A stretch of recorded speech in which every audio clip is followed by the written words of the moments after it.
संक्रांत जवळ आलेली आहे आणि पाकाचं टेन्शन न घेता अगदी 5 ते 7 मिनिटात तयार होणारी आपण तिळगुळाची वडी बघणार आहोत। आणि याचं टेक्स्चर आणि हे तुम्ही बघू शकतात, अगदी सोप्या पद्धतीने आहे आणि खूप छान लागते ही चवीला पण आणि अगदी झटपट होते, कोणीही बनवू शकेल। तर तुम्ही या संक्रांतीला नक्की बनवून बघा। तर नमस्कार, मी अनिता केदार रेसिपीज मराठीमध्ये तुमचं मनापासून स्वागत आहे। तर चला आज आपण बघूया 5 ते 7 मिनिटात होणारी तिळगुळाची खुसखुस संक्रांत स्पेशल पाक न बनवता तिळगुळाची वडी आपल्याला कशी बनवायची ते आज आपण बघणार आहोत। अगदी 5 ते 7 मिनिटात ही तयार होते। तर इथे मी घेतले आहे 1 कप तीळ, चांगले भरून घेतलेले आहे आणि वजनी म्हणाल तर हे 150 ग्राम आपले गावरान तीळ आहे। 50 ग्राम शेंगदाणे घेतलेले आहेत, भाजून त्याची साल काढून घेतलेली आहे आणि हे 150 आणि हे 50 200 ग्राम तर आपल्याला घ्यायचा आहे गूळ 200 ग्राम। तर चला आता आपण सुरुवात करूया। तीळ भाजून घेऊया, शेंगदाणे भाजलेलेच आहेत, तुमच्याकडे जर कच्चे शेंगदाणे असतील तर ते तुम्ही भाजून साल काढून घ्या। आता इथे मी कढई तापत ठेवली आहे आणि त्यात हे 150 ग्राम तीळ आपण घालून छान चटचट तडतडेपर्यंत 4 मिनिटं असे भाजून घ्यायचे। मीडियम गॅस ठेवायचा आहे आणि छान फुलेपर्यंत भाजून घ्यायचे आहेत, काळे करायचे नाही, असे सतत हलवायचे म्हणजे सगळीकडे सारखे भाजले जातात। आता इथे बघा तुम्हाला आवाज येत असेल, तीळ कसे चटचट चटचट फुटायला लागलेत। तर असे तीळ चांगले छान भाजून घ्यायचे आहेत, दोन्ही साईडने ते फुलले पाहिजे म्हणून असे सतत हलवायचे आहेत। आणि आता आपल्याला 4 मिनिटं झालेली आहेत। आता आपण हे काढून घेऊया ताटात, थंड करूया, गॅस बंद करून घ्यायचा आहे। आता इथे आपले तीळ थंड होत आहेत, तोपर्यंत मी जायफळ किसून घेते 1 पाव चमचा। तुम्हाला जर वेलची पावडर घालायची असेल तर ती तुम्ही तयार ठेवा। आता इथे मी शेंगदाणे काय करते, या चिली कटरमध्ये बारीक करून घेते म्हणजे जास्त भुगा होत नाही। मिक्सरमध्ये कसं जास्त भुगा होतो, त्यामुळे मी यात नेहमी असेच करून घेते। तर हे बघा चिली कटरमध्ये छान असे शेंगदाणे ओबडधोबड बारीक झालेले आहेत। आता आपल्याला तीळ फिरवून घ्यायचे आणि फक्त 2-3 वेळा बंद चालू करत आपण हे तीळ मिक्सरला बारीक करून घेऊया। एकदम बारीक नाही करायचे, असे दरदरीत राहिले पाहिजे असे करायचे आहेत। छान थंड झाले आणि तुम्हाला मी जवळून दाखवते किती तीळ फुलले आहे, किती छान भाजले गेलेले आहेत। आणि आपण हे बिना पॉलिशचे गावरान तीळ घेतलेले आहेत। आता हे मी मिक्सरच्या भांड्यात सगळे तीळ घालून 1-2-3 वेळा पल्स मोडवर फिरवून घेते। आता आपल्याला जर वर सजावटीसाठी तीळ पाहिजे असतील तर ते आपण असे 1 चमचा काढून ठेवायचे, किंवा मग आपल्याला जर पिस्ता बदामाचे काप घालायचे असतील तर ते पण आपण वर लावू शकतो।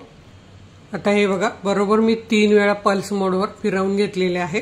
आता आपल्याला मिक्सरच्या भांड्यात घालून घ्यायचा आहे हा जो आपण 200 ग्राम गूळ घेतलाय, अगदी दाबून भरायचा, बरोबर 200 ग्राम होतो। ही 1 कपाची माझी मेजरमेंटनुसार वाटी आहे 250 ml ची, तर म्हणून मी त्याच सहाय्याने तुम्हाला दाखवते। 1 कप भरून तीळ घेतले म्हणजे 150 ग्राम आणि 1 कप गूळ 200 ग्राम आणि त्यात आपल्याला शेंगदाण्याचा कूट 50 ग्राम। तर हाही आपण घालूया आणि पुन्हा पल्स मोडवर 1-2-3 वेळा फिरवून घेऊया। तर इथे तुम्ही बघू शकतात आपण हे मिश्रण छान सगळं फिरवून घेतलंय, एकजीव झालेला आहे गूळ तीळ आणि शेंगदाणे। आता आपण जाऊया गॅसकडे, अगदी 2 मिनिटाचं काम आहे। गॅस चालू केल्यावर आधी आपल्याला ज्या थाळीत बनवायचं आहे त्या थाळीला असं सगळीकडे तूप लावून घ्यायचं आहे म्हणजे आपली वडी सहज निघेल। आता या कढईत आपण घालूया 1-2 चमचे तूप घालायचं आहे, त्यामुळे वडी छान खुसखुशीत आणि मऊ होते। तूप गरम होऊ द्यायचं आहे। इथे आपलं तूप बघा गरम झालेलं आहे। आता हे मिक्सरच्या भांड्यातलं सगळं मिश्रण आपल्याला यात घालून घ्यायचं आहे आणि गॅस बारीकच ठेवायचा आहे आणि जो गूळ घेतलाय तो विरघळेपर्यंत 1-2 मिनिटं लागणार आहे। हे असं सतत हलवायचं आहे। त्यातच आपण जायफळाची पावडर पण घालून घेऊया म्हणजे छान मिक्स होईल। आणि आता हे 2 मिनिटांसाठी आपण असं हलवून घेऊया। आता इथे बघा 2 मिनिटं झालेले आहेत आणि कढई पण गरम होती आणि आपण लगेच टाकलं, त्यामुळे गूळ छान विरघळलेला आहे। बघा ओलसरपणा छान आलेला आहे। आता आपण हे तूप लावलेल्या थाळीत ओतून घेऊया।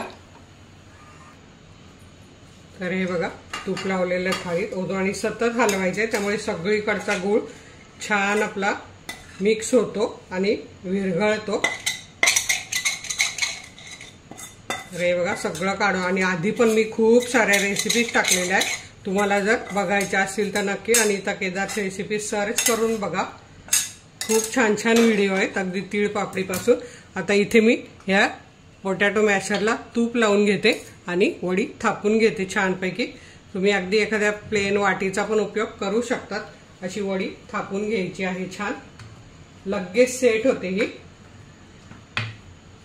आणि कोणी अगदी ज्याला दात नसतील ते सुद्धा अगदी ही वडी खाऊ शकतो. बघा तुम्ही इथे किती छान लगेच सेट होते.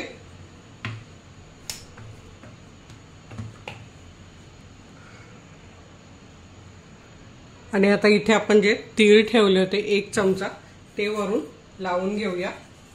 आणि मी इथे पिस्त्याचे काप पण करून घेतलेले आहेत छान दिसण्यासाठी. तर तेही मी असे पसरवून घेते आणि पुन्हा असं दाबून घेते.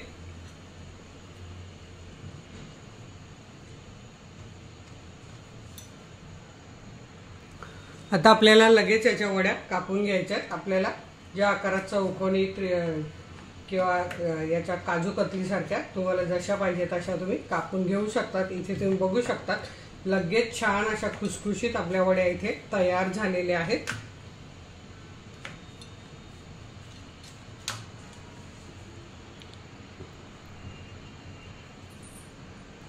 इथे बघा आपल्या सगळ्या वड्या कापून झालेल्या. आणि खरंच तुमच्याकडे वेळ नसेल तर तुम्ही अशी खुसखुशीत वडी नक्की बनवून बघा. ही बघा किती छान याचं टेक्स्चर आणि खूप खुसखुशीत झालेले आहेत. तर तुम्ही नक्की बनवा. आणि भोगीची भाजी किंवा काही व्हिडिओ बघायचे असतील तर नक्की अनिता केदार रेसिपीज बघा. व्हिडिओला लाईक करा. आपल्या मित्रमैत्रिणींना शेअर करायला विसरू नका. वेळात वेळ काढून व्हिडिओ बघितल्याबद्दल तुमच्या मनापासून धन्यवाद. अशाच माझ्या छान छान रेसिपी बघा, बनवा, खा आणि हेल्दी राहा. धन्यवाद.